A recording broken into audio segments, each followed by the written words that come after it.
What are the medical implications of fasting? There are innumerable medical benefits when a person fasts.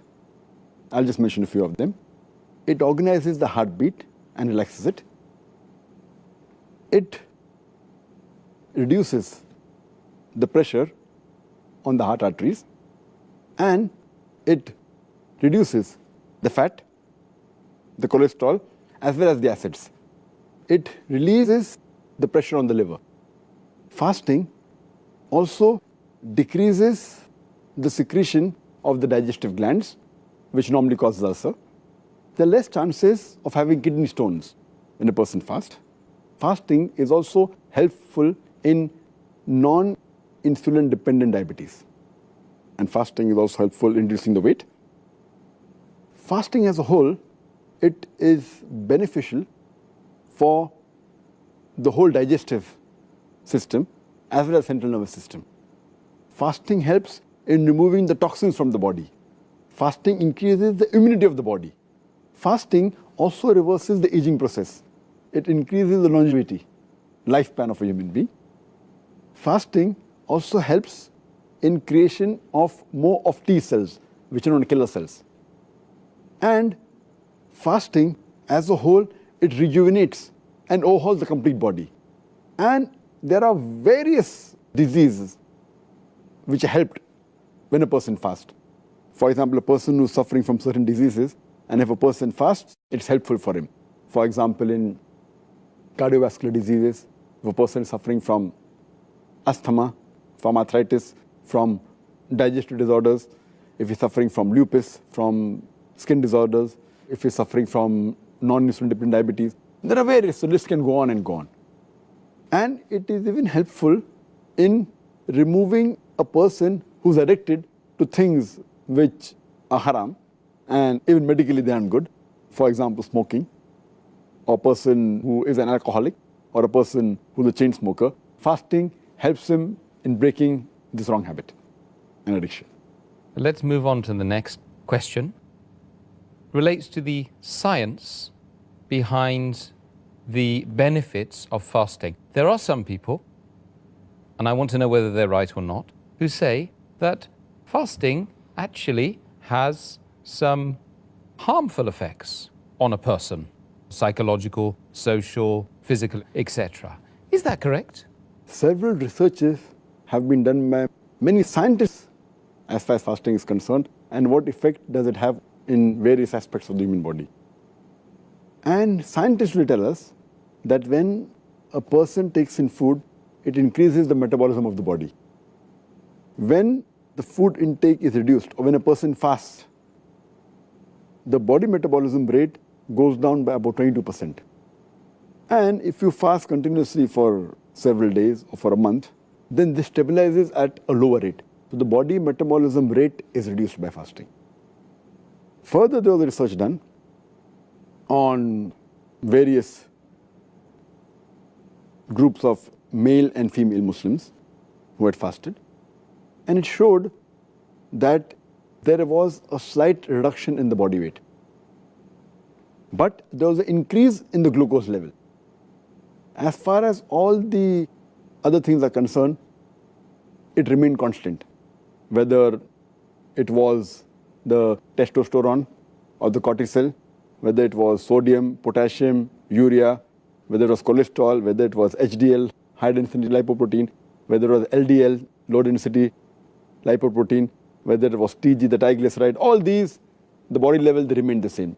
The fasting did not have any effect on them, except it increased the glucose level and there was a slight reduction in weight.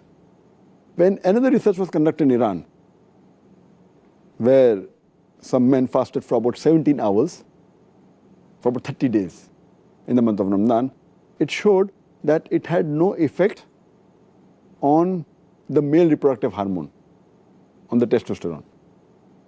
And it had no effect on the HPTA as well as on the thyroid hormones. There were several researches conducted. There was also research, there was a study made, which was called as increase in oxidation in the month of Ramadan on healthy women, a way for maintaining the weight. weight maintenance. And it showed that during fasting, there was no change as far as the physiology of the body was concerned. The weight was same and all the functions were the same. Fasting increases the fat oxidation and decreases the carbohydrate oxidation. And we have to realize that we have to let the physicians of the Western world, they should know that they should note the levels of bilirubin and glucose while fasting. There are further studies conducted that fasting increases the mucosa developed B lymphocyte cell responsiveness, but did not show a change in the B lymphocyte responsiveness of the rheumatoid arthritis and the health volunteers. But in fasting, it increased the longevity of the life, increases lifespan. There are many researches conducted in animals, it increases lifespan. Further research was conducted on the lactating women.